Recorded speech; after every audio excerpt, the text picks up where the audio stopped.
Boa tarde, eu sou o professor Esteban, da Universidade Federal do Amazonas, né? Professor na área de letras e também, entre outras coisas, trabalho também com tradução. Mas são detalhes da língua, né?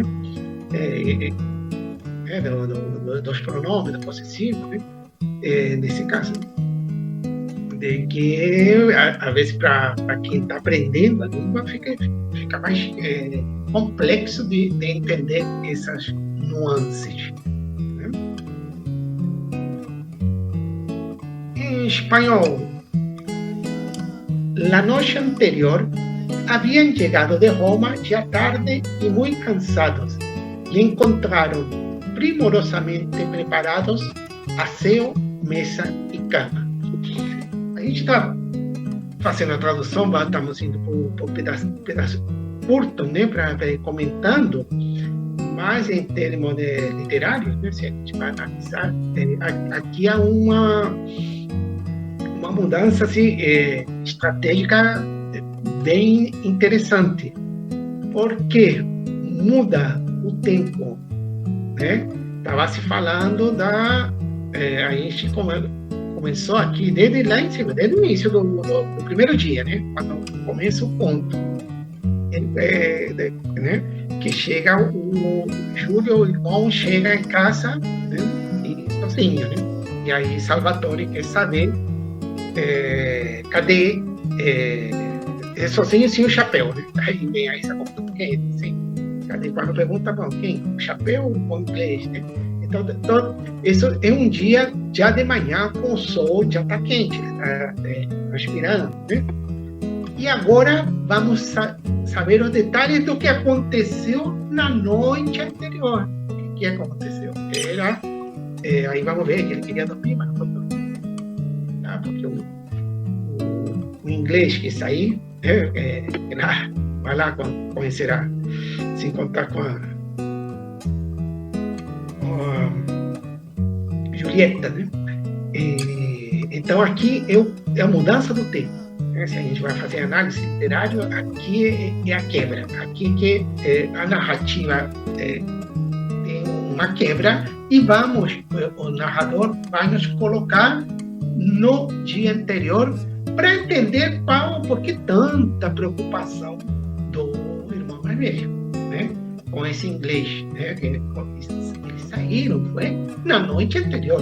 Eles chegaram aqui, vamos discutir. Chegaram no dia anterior, dia tarde, e Júlio queria descansar, porque já estava tarde da noite, mas o inglês quis sair. Mas então, vamos ver aqui o que aconteceu na noite anterior, em espanhol. La noche anterior habían llegado de Roma ya tarde y cansados y encontraron primorosamente preparados aseo, mesa y cama. Em português, uma proposta aqui de tradução.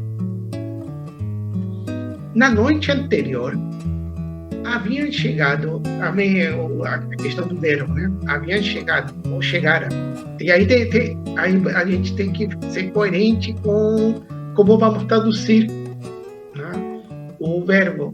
Então, aqui, a mesma coisa do anterior. Haviam chegado ou chegaram. Né?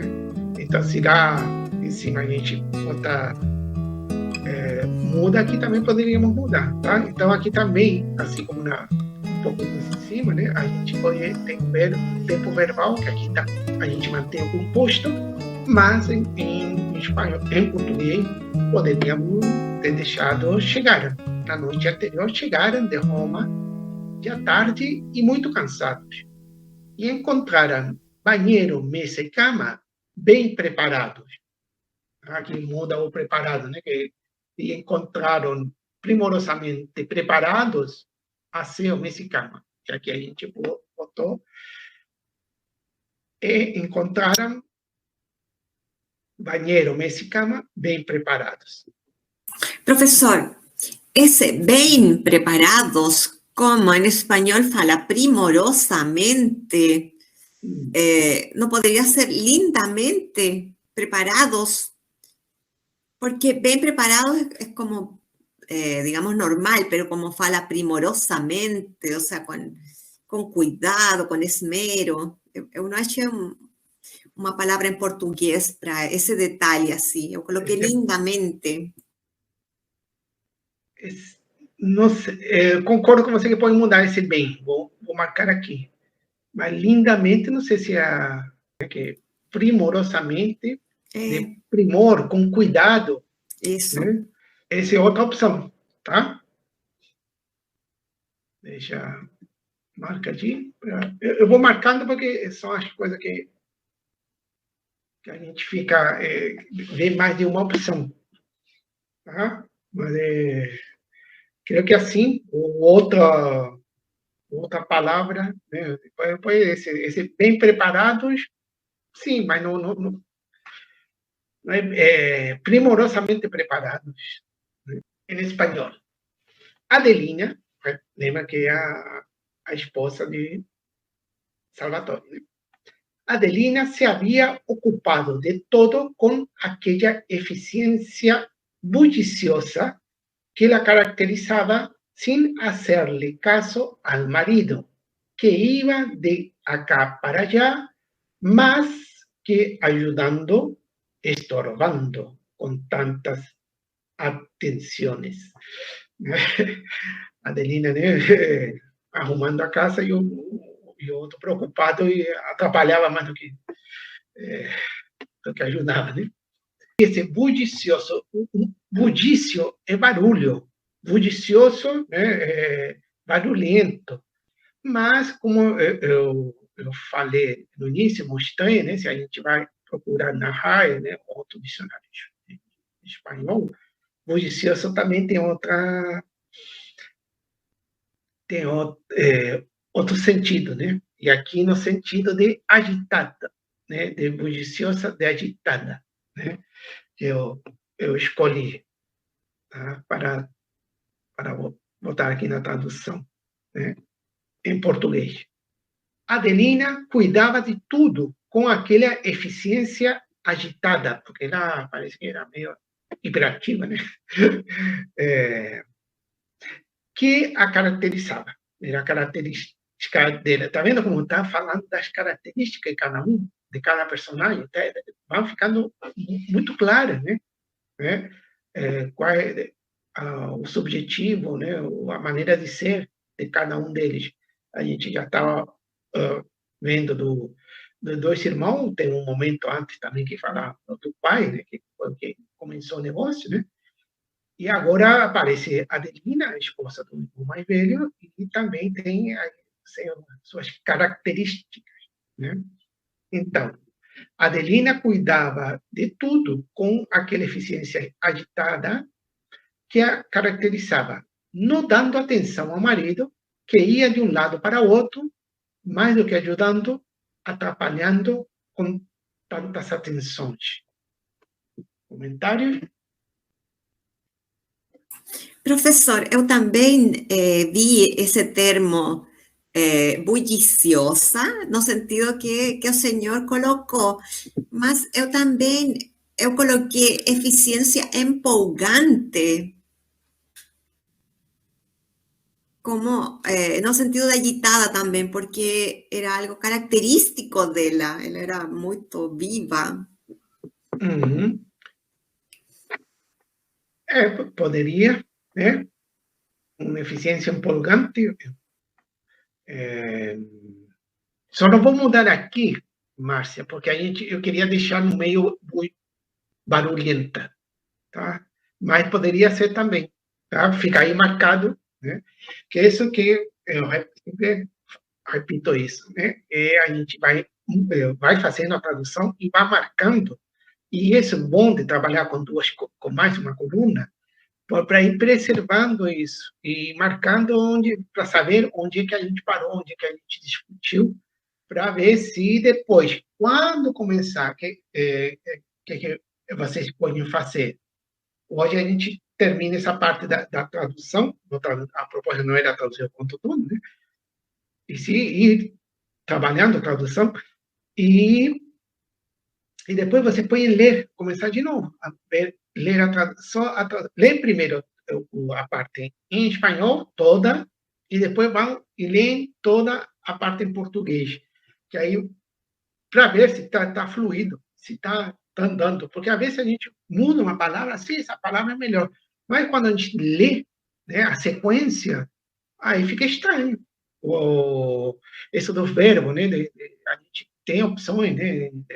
De manter o verbo passado, né, composto, né?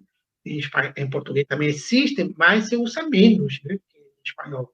Então, quando a gente for ler de novo, de início ao final, aí a gente vai perceber, aí a gente percebe, tem esse detalhe, né?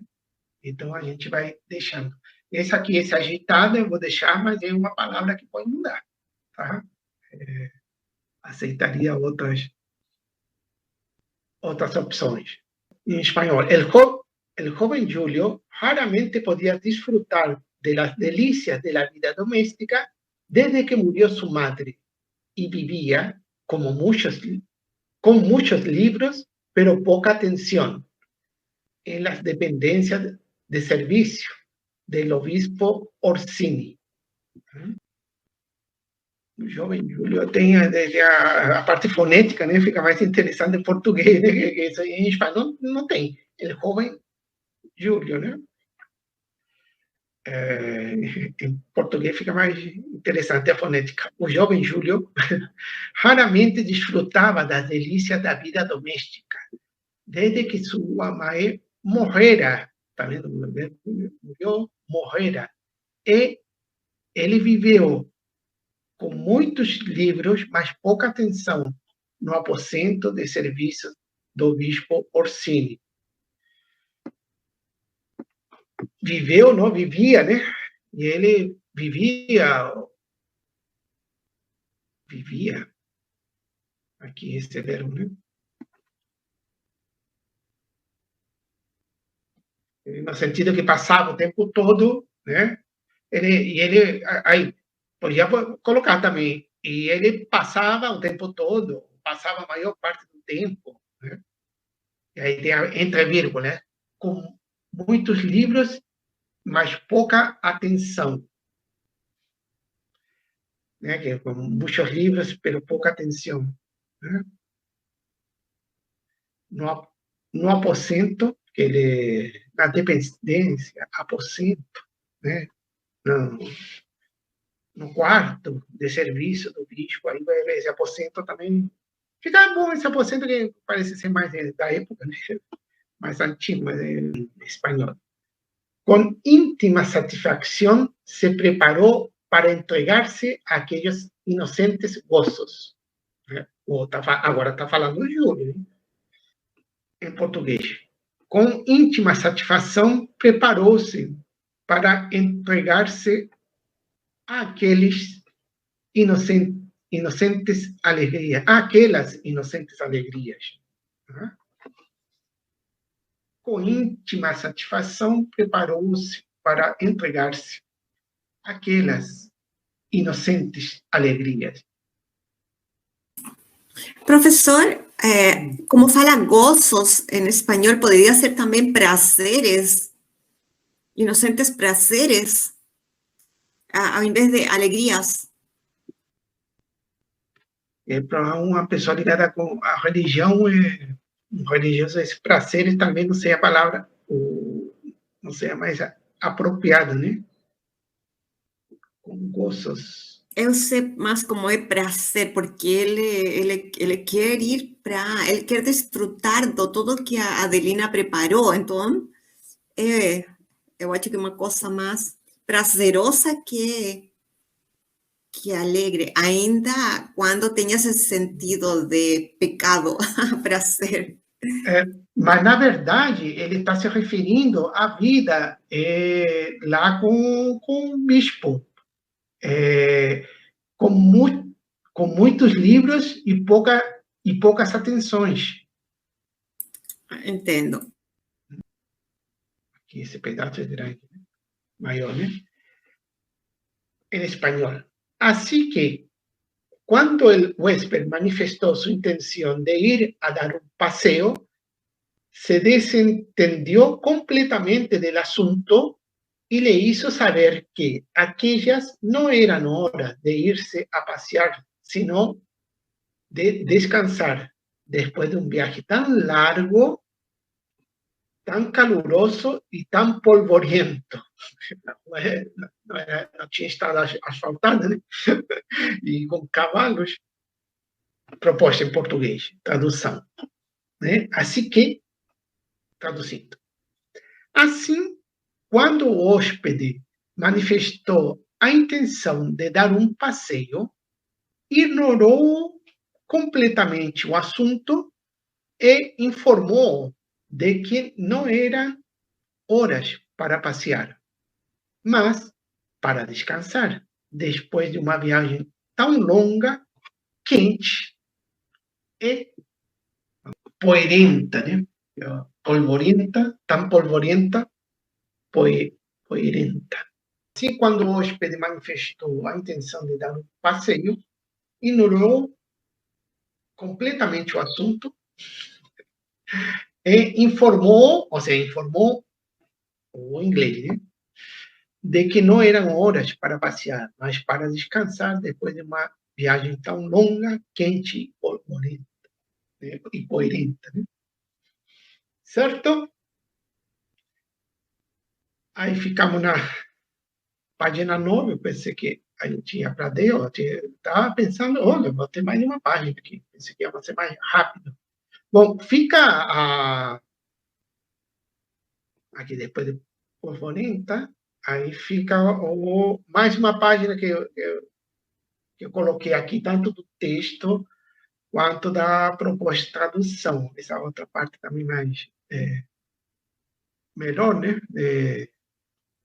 Salvatore Tomasio assistia estupefacto. Existe também em português, né? Se eu sei, né? Al intercambio verbal. Esse intercambio verbal, sem entender nada, a conversa, né? Intercambio verbal, porque ele não entendia, estava falando inglês. Quando Júlio fala com inglês, está falando inglês. Aí Salvatore não entende, não sabe inglês, né? Sem entender nada, por supuesto, né? Não falava, e mudo de admiração ante aquele hermano. Aí era o irmão mais novo, que aprontava, que era meio brincalhão, mas aí ele tinha admiração, né? Ante aquel hermano que no solo sabía latín y griego, sino también español e inglés. El sobresalto se produjo cuando Julio se puso en pie, bostezando, y comunicó con perfecta flema, ese flema calma, ¿no? Con perfecta flema clerical, que él, Julio, se iba a acostar, pero que el inglés se iba a pasear. A situação é engraçada, porque o que acontece? Salvatore não está entendendo o que está acontecendo. Ele só vê o irmão ali falando inglês, aí fica admirado, porque o irmão fala várias línguas, né? E, de repente, quando o irmão diz, traduz o que está acontecendo, o que vai acontecer, aí que vem aí os problemas, né? Porque ele está cansado, vai descansar, mas se quiser sair, que saia, né? Bom, e depois continua o conto, e aqui eu coloquei a proposta de tradução, né? Você pode acompanhar, mas pela hora a gente está parando por aqui. Chegamos ao final da nossa proposta dos 10 encontros de tradução, em que fomos analisando parte desse conto bem interessante e engraçado, né? Que Maria Elvira Roca Maria nos presenteou, né? E durante essas 10 semanas, tivemos aqui, nos reunimos, né? Começamos a terça-feira, agora dois encontros foram na segunda, né? E para aprender um pouco mais, né? Todos nós vamos aprendendo, né? A tradução sempre tem novos desafios para todos, né? Para quem está começando e para quem começou um pouco antes, né? E espero que tenham aproveitado todos estes encontros, né? Seja de forma acompanhando a transmissão ou acompanhando o vídeo, né, que a gente vai publicando, ainda vamos publicar outros vídeos que vão ficando, né? E sabendo que a gente vê pelo interesse, mais pelas visualizações, né? Aprender um pouco mais sobre a tradução, sobre o processo de tradução, sobre as possibilidades de tradução, né? E, claro, entender um pouco mais também e verificar que a gente precisa entender de literatura. Se estamos trabalhando com tradução literária, temos que entender de literatura. Assim como se fôssemos trabalhar com a tradução de um texto jurídico, por exemplo, teríamos que entender da área, né? O tradutor sempre tem que entender um pouco, pelo menos, né, da área que está traduzindo, né? Eu agradeço vocês todos que estão acompanhando e acreditaram no trabalho, chegaram até agora, né? Eu também, professor, só agradecer, sempre aprendendo algo novo, de cultura, muito, muito interessante, e espero poder participar da próxima.